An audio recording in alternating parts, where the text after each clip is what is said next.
Ganyan na ganyan ang magaganap sa birthday celebrant ni Beyonce. So excited na ba ang lahat sa maganap o kaganapan sa birthday celebrant itong si Beyonce?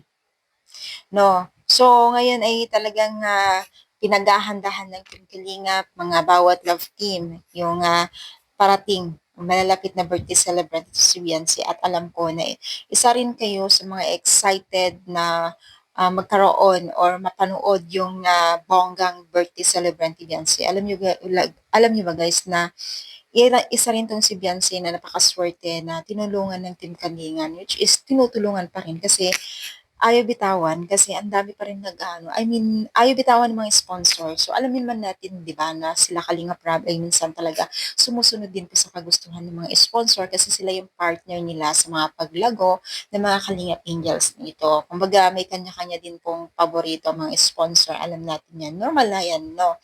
So, isa itong si Beyonce sa mga hindi nawawalan ng sponsor at paborito po ng mga sponsor.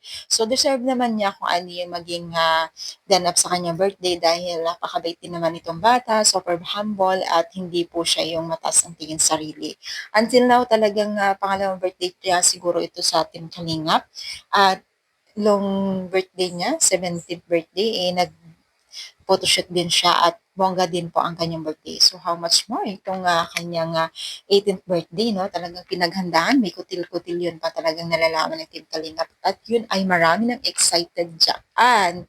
So kung ikaw ay isa sa mga excited niya, nako pa-comment down na dyan. Kung ikaw ay excited na rin pong mapanood yung kakanapan sa birthday celebrant o 18th birthday ni Beyonce. So marami talagang excited talaga dyan mga mima. So kung ikaw ang isa dyan, comment down na kung ikaw ay isa sa supporters ng EDC.